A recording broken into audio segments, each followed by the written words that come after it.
তোমরা সকাল থেকে সবাই কমেন্ট করছো, কারণ রিমির পিঙ্কির ওই ইয়েটা দেখে, স্ট্যাটাসটা দেখে, ওর সাথে প্রচুর মানুষ তোমরা যুক্ত আছো। স্ট্যাটাসটা দেখে আমাদেরকে প্রচুর মানুষ অনেক কিছু মেসেজ করছো। অনেকেই বলছো রিমি বাড়ি ছেড়ে চলে আসছে, কেন পিঙ্কি পাল 10 লাখ টাকা চাইলো, অনেক কিছু তোমরা আমাদেরকে কমেন্ট করছো, অনেক কিছু জানতে চাইছো, কিন্তু আমরা কিচ্ছু বলতে পারছি না। আমরা সঠিক আপডেটটা দেওয়া না দেওয়া অবধি তোমাদের কিছু বলতে পারছি না। সঠিক তথ্য, সঠিক আপডেট নিয়ে আমরা ভুলভাল বার্তা, অন্তত আমরা একটা অনেস্ট টিম, আমরা ভুলভাল বার্তা দেবো না। এবার আমরা পুরো ওপর থেকে সমস্ত সব কিছু পেয়েছি, তাই তোমাদের সামনে সবটা নিয়ে এসেছি।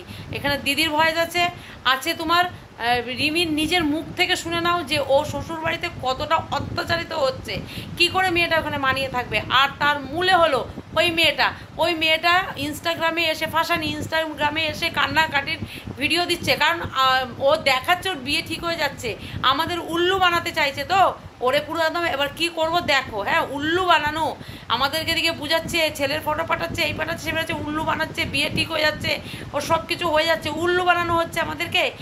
আদৌ ওর কিছুই হচ্ছে না, ওর নাটক মেরে এখানে প্রীতমকে হাত করতে চাইছে, তাই তো?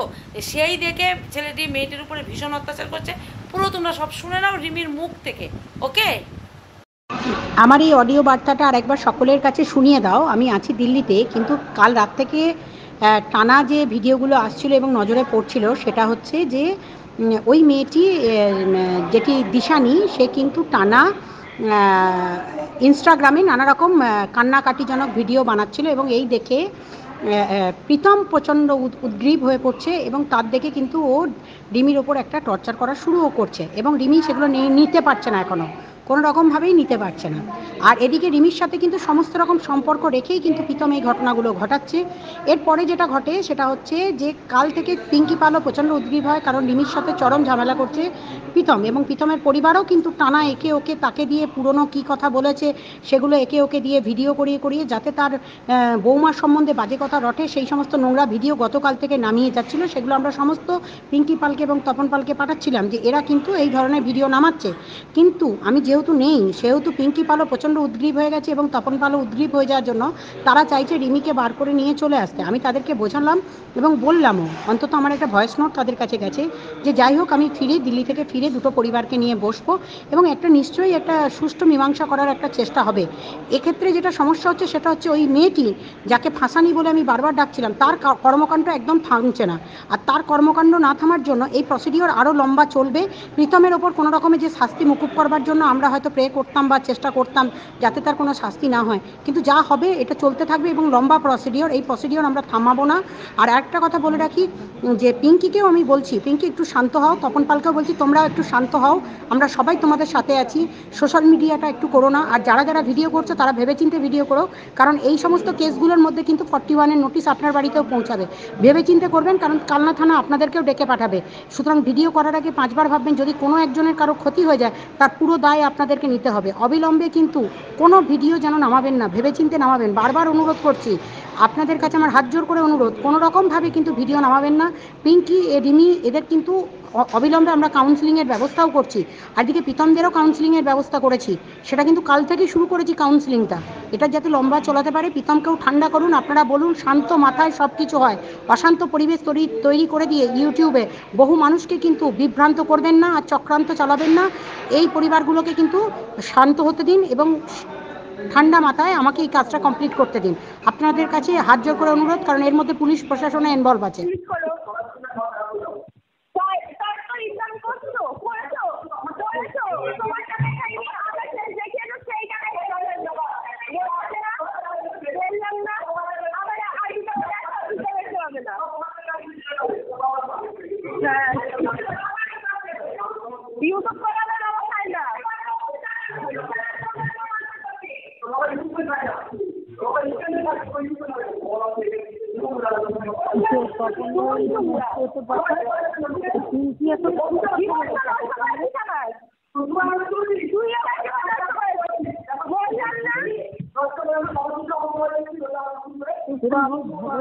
আশেপাশে বলে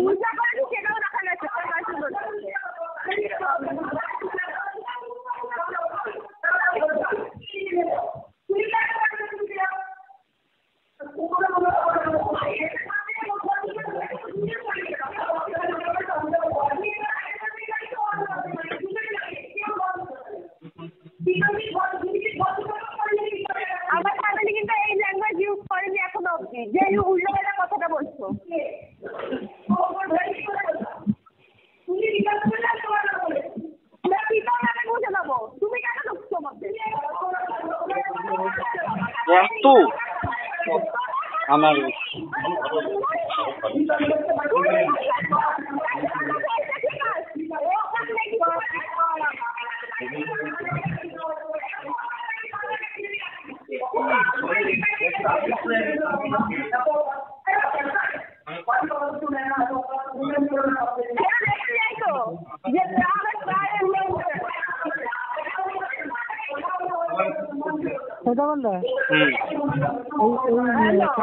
ফোন করে বলো ওর উপরে চর্চা করতে ভীষণ আমাকে নিয়ে যাও না।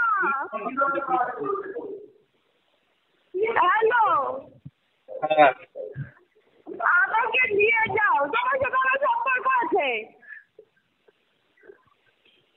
তাহলে এই কথাগুলো দেখেছিস শোনার মতন যায় এই কথাগুলো বল। আমাকে নিয়ে যাও, থানায় ফোন করো, থানা থেকে আমাকে নিয়ে যাও। সৌরভ বাবুর নাম্বার তোমার কাছে আছে? তুমি ফোন করো, আমাকে নিয়ে যাও। আমি আর শেষ দেখে যাবো এটার। দেখবে তো, দেখবে যেটা যেটা মুখে বললে সেটা দেখবে। সেটাই তো, পরে ঘুরে যাবি না তো, শেষ দেখে ছাড়বি যখন দেখতে হবে। হ্যালো, হ্যাঁ হ্যালো, বলছি যে যে বললি শেষ দেখে ছাড়বি। হ্যাঁ পুলিশ কেন বলেছি?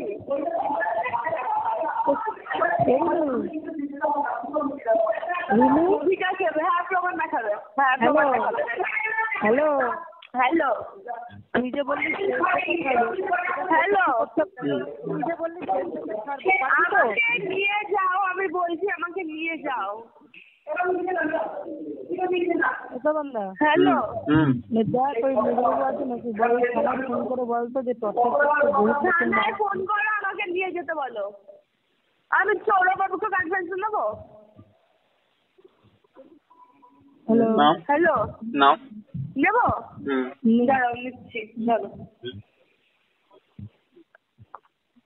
বেবি তুই বলবি, তোর মা আছে লাইনে? হ্যালো আপনি বলুন, আপনি বলুন, বলুন যে এরকম স্যার এরকম নাতিটার উপর অত্যাচার হচ্ছে, একটুখানি এরকম জান। আপনি বলুন। আমাকে ফোন করেছে আমার নাতনি, কথা হ্যাঁ, বলবো ওকে অত্যাচার করছে, মা ছেলে টর্চার করছে, সব উল্টা পাল্টা মারধর করছে। জামাইকে বদনাম দিয়েছে বলে জামাই মেয়ের সাথে কথা বলছে না, আমি চুপচাপ থাকবো।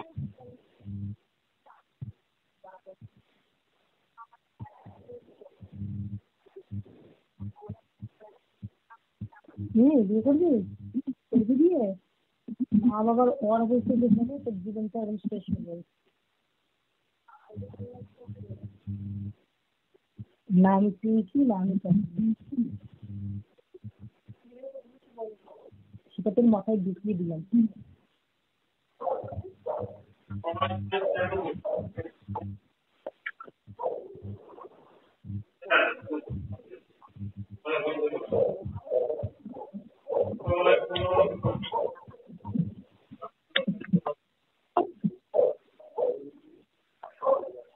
হ্যালো, হ্যালো, হ্যাঁ শুনতে পাচ্ছ? আমি শুনতে পাচ্ছি। বাবা কোথায়? মনে হয় ঘরে ঢুকেছে। হ্যাঁ, ঘরে ঢুকেছে, ঘরে। কোন ঘরে? বাড়িতে। আমাদের বাড়ি?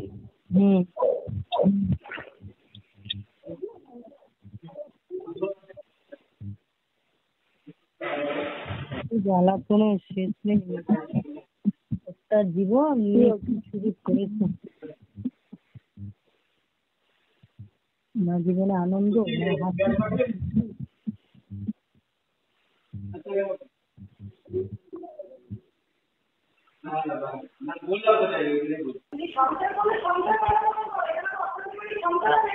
তোর থেকে ভালো আমার রুম, তোর রুমে আমার কোনো পয়সা নাই।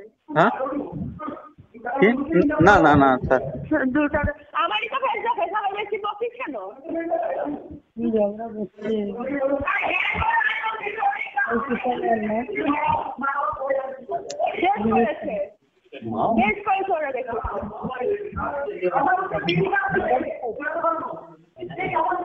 আইসক্রিম বলে